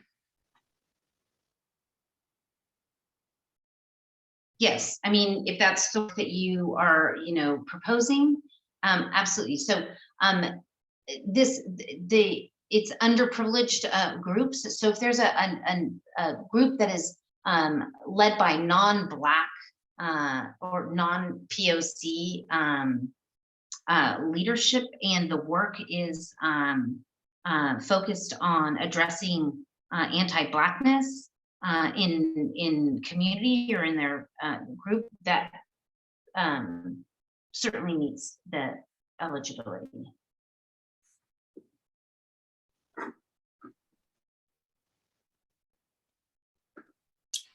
That's all the questions I have in the chat.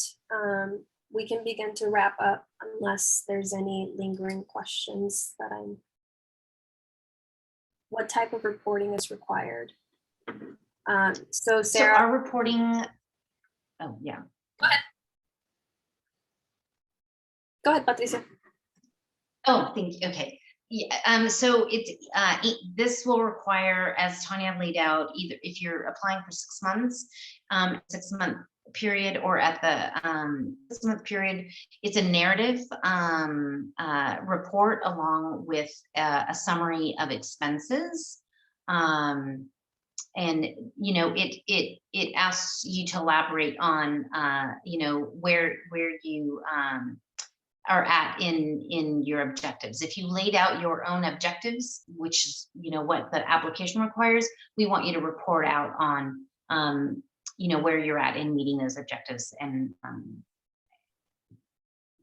so again, it's not prescriptive. We're not telling you what to do. We're not, you know, aside from the objectives that are in the list of eligibility, it's for you to determine what your outcomes are and the work that you're going to do. And so you just need to, in a narrative form, along with a summary of your budget expenses. And Sarah, those will be submitted via Submittable, and they look very similar to the application form. They're just tailored a little bit different to get an update of where you are with your project. There is a question from So can non-POC POCs apply? So if you're talking about individual people, if they are doing work in the that fits the eligibility, yes, they can apply. It is specific to the objectives, so their mission and the work that they do has to address racism. I have a question from Keith. Can groups apply together and separately? Yes, if you are collaborating, you can apply individually, and you can apply in a collaboration. Yes. Rachel? Yeah, I just wanted to just add a little bit to answer Letitia's question too. Is just, you know, if there are any questions about sort of who's able to apply, BIPOC, non-POC, things like that, I think for the committee and for the values of the fund, really just always go back to asking yourself that question. Is it, you know, by and for? So the constituency served really needs to be represented. So that doesn't exclude non-BIPOC folks from leading efforts and applying, but that representation is really important, and that sort of collaboration, you know, needs to be very intentional and sincere and very clearly laid out for the grant making committee, if it is going to be from folks who are not historically oppressed, who are bringing forth applications. So just keep that in mind if people are asking those questions. Oh, certainly. Thank you so much, Rachel, for bringing that up, for sure. So this is where the key participants and the list of board of directors and all of that really comes into play. We're asking for demographics for a reason. We want to see, again, that constituency-led work is one of, well, maybe just, when I was on the grant making committee, because I just talked about that when I was on the grant making committee, that was what I always gleaned for. It had to be explicit that the folks who were being served were also engaged in the development of the program. So, you know, if that organization happens to be led by a, you know, non-PO person who's non-person of color, it needs to be outlined. You know, there has to be some, it's heavily weighed who is participating.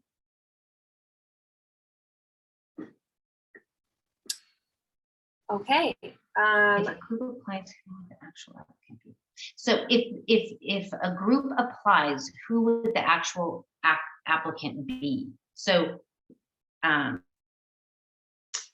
if it's just a group that does not have a and you are going to apply as an unincorporated, we would encourage you to, you know, have a name of group, you know, and you know, it doesn't have to be anything fancy, you know, if you're addressing, you know, maybe it's racial equity in your community, but the applicant would be the name you made up, and then whoever's filling out the application and your key participants and board, or we call it a board, but it doesn't have to be a formal board.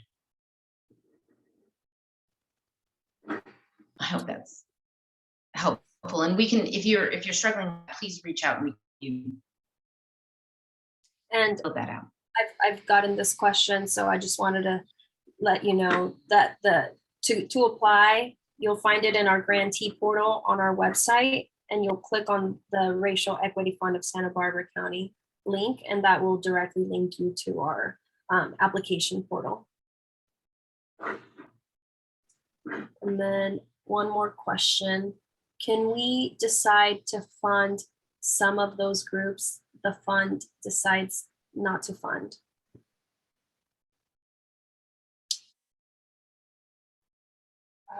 I don't understand that question. Yeah, Keith, do you want to elaborate on the question?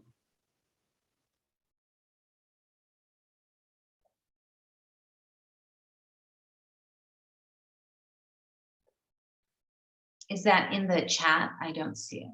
It was sent as a direct message.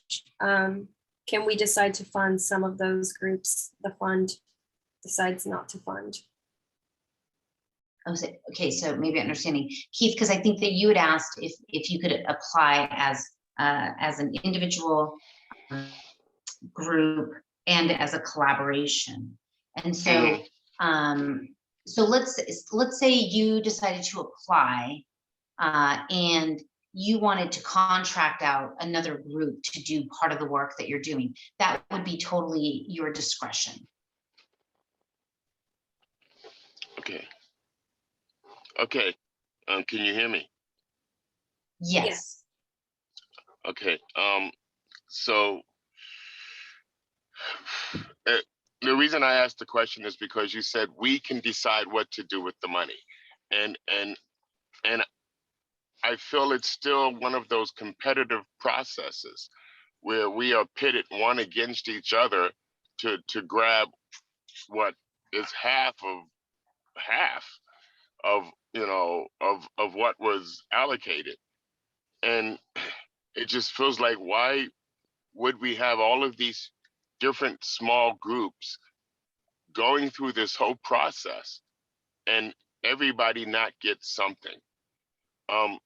There's a maximum, okay, but then can there be a minimum award?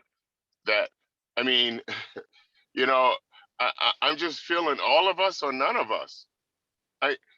It's the exceptionalism thing that one group or a couple of groups could shine so much brighter than everybody else because of their organization and their history, and just outshine the rest. I'm not with that. No more. Yeah, no more us against each other. Can we all agree I hear you. that everybody gets something?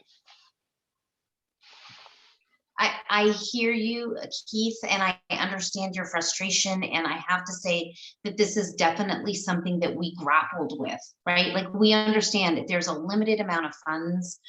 We had to develop well, we have a process, right? The Fund for Santa Barbara has a process that the county,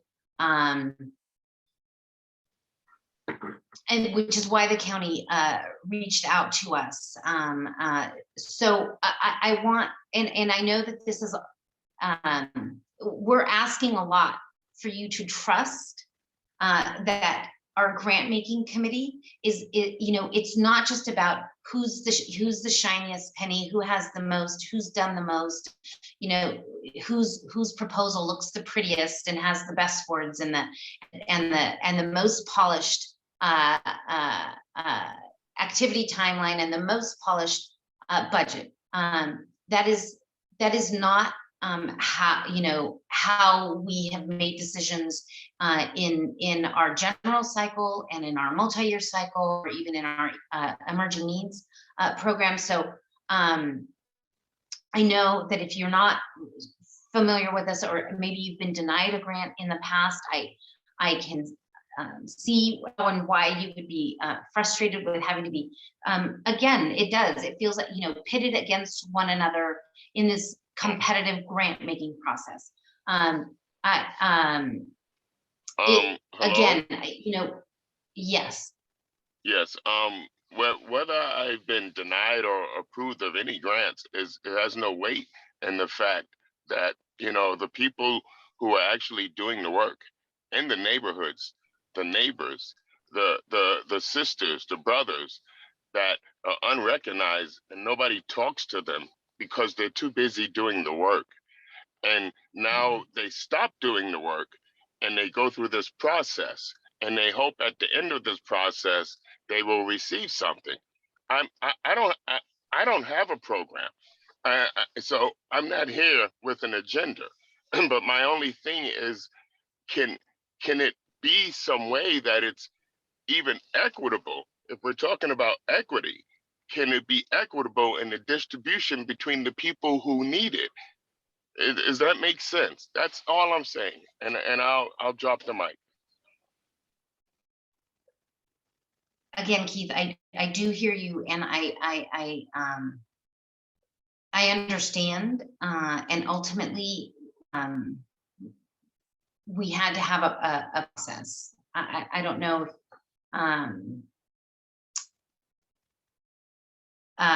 you know, that's not, I think that this is not a perfect process, right? And we acknowledge the inequity and of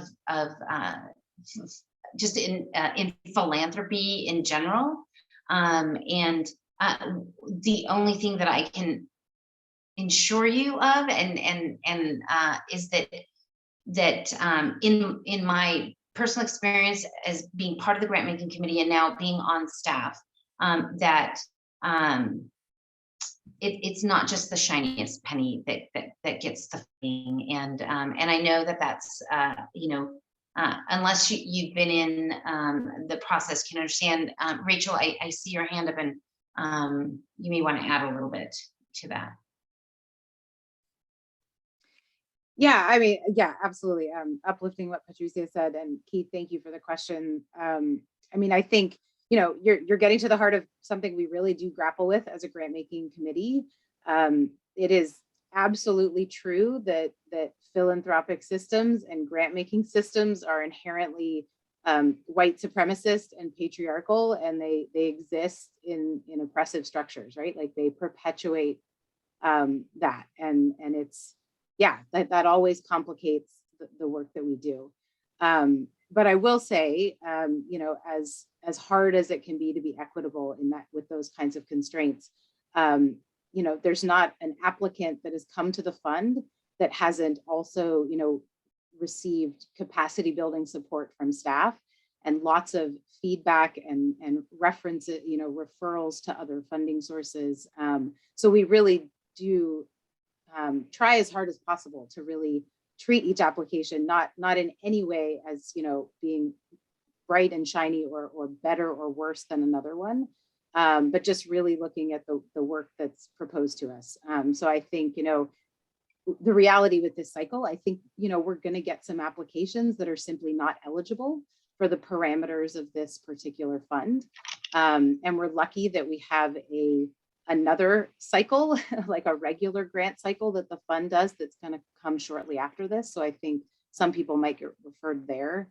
But yeah, I mean, it is, you know, I think as always, we ask for kind of trust and grace as well, that this is a process that can be frustrating. Yes. But, yes. Yeah. Yes. I'm sorry. I really wasn't going to speak again, but I think I'm being misunderstood. I'm not saying the fund should do this. I'm saying the ones who receive the funding should do this. I'm saying we need to be equitable. We don't need to depend on the fund to be equitable. You're doing all you can. And thank you so much for taking on this responsibility and the painstakingness of trying to bring it to fruition, that we could even participate. I'm talking about those of us who we apply. If we get funded, can we have some agreement amongst ourselves that we won't just leave anybody? Those ones that you may decide don't fit this, can we still work with them, and can we know who they are? Because they applied for some reason. They're having some impact or think they could, and we can use all the help we can. So I don't want, if any tiny little effort, maybe one person, to be left out because we can support them with the rest of the efforts that we're doing. Does Thank that you, make Keith. sense? I absolutely, and thank you for saying that. And of course, we are restricted, right?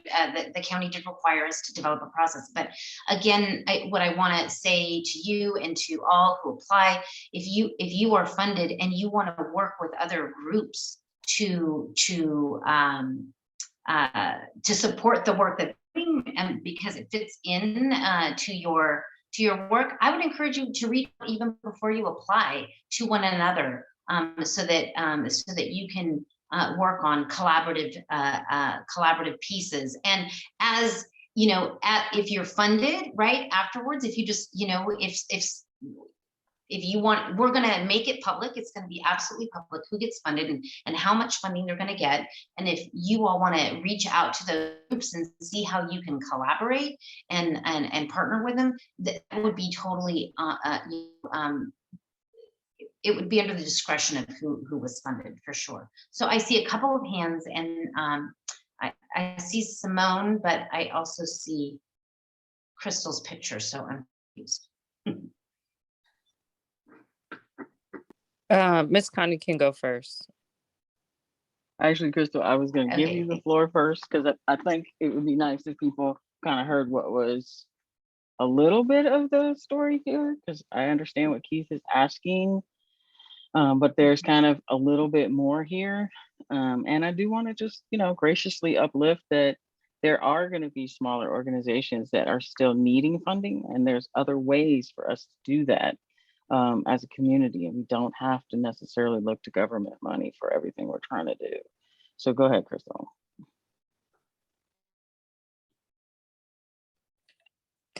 Thank you, Miss Scotty. I was gonna probably not talk, but after Keith spoke, I felt the need to say this. One, I do, even though I'm a part of Healing Justice, one of the founders, and one of the reasons why, you know, the fund now has these funds here to really support, you know, groups. Well, originally it was really our Healing Justice wanted to push to support Black-led organizations, because we know how much anti-Blackness Black people have had to experience in this community within BIPOC organizations. And so we really wanted to push that funding specifically for that. But of course, there was a lot of issues with the county naming, specifically wanting to name that in the wording of this. And so they had to, of course, come and get strategic, not of my liking, but, you know, it is what it is in these systems. However, I will say one point I do agree with, and I believe somebody else shared that. And again, this has come from someone that advocated for these funds. I do think it is an equity that, you know, one org is eligible for $100,000, specifically since this isn't a large pot of money. And again, you're asking a lot of local nonprofits, BIPOC grass-led organizations to really fight for this money, which we do so much and so often in so many of these spaces. I'm also kind of, I know there's these grant making processes, right? And I know Healing Justice has applied for many, done many grant applications since we started a little over 2 years ago. But for a grant specifically like this in these racial equity funds, it would be nice to see a process that is a little bit more equitable and accessible for folks, especially for folks that don't have access to like grant writers or been familiar with these processes, which these funds should be going to organizations like that, like grassroots community-led folks on the ground doing the work.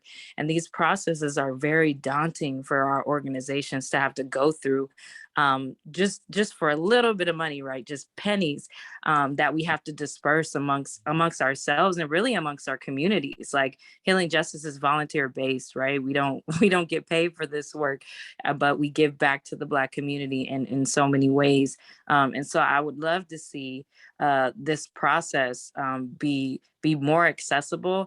And I don't know if this means like go back to the drawing board, but I would also like to see, because we weren't in conversations with, you know, how this money was going to be brought to the fund and how it was going to be dispersed. But honestly, I would like to see a situation set up where you can just give money to nonprofit organizations instead of going through these daunting application processes, and really, who's even the committee, who's on the committee? Is it people of color? Is it white folks? Like who gets to determine how these grassroots organizers, these people are on the ground doing the work, who gets to determine how we get to have access to these funds? And that's frustrating. I think since this process is already happening, like that whole process should be very transparent.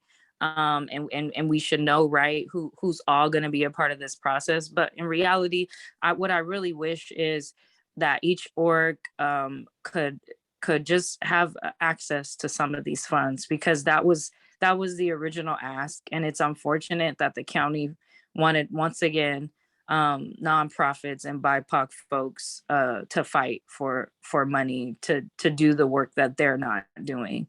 So I just had to say that, and I really hope that this money gets into the hands of who it needs to get to, since the county clearly didn't think Healing Justice was deserving enough to receive any of the funds after all the work we did. And so I really hope that, I'm gonna be honest, I really hope Black folks get a large part of this money. Thank you. Yes, and so the committee, we're still working on pulling in a few people, but our committee is made up of our co-chairs, Rachel Johnson, Feliciano Aguilar, who couldn't be with us tonight, JP, who is with us tonight, he a bit later, JP Errada, Jordan, and Suzanne. We have reached out to a few other folks, and we're in, we'll have 7 to 9 folks on the committee, and we will definitely publicize exactly who's on the committee. So, and I hear you, and thank you for your comment. I think that it's been a challenging process. It's been a frustrating process, and this is where we're at. And there's definitely, like I said, it's not a perfect process, and there's room for improvement. And I think that at the end of this process, we'd love to, either just have create a space for you all to give input, or push out an evaluation to share your thoughts on parts of the process that can be improved, and definitely back. I think that we worked on shaving it back, and that was also challenging, but we hear you. So I just want to just make sure I'm going to honor everyone's time. We've gone over a little bit, but these questions and comments and discussion has been important. And so unless there's anything else, I want to remind folks that the recording will be on our website. Feel free to reach out to us directly if you have any questions or concerns for this process. And thank you again for making the time to join us. Thank you all so much for everything.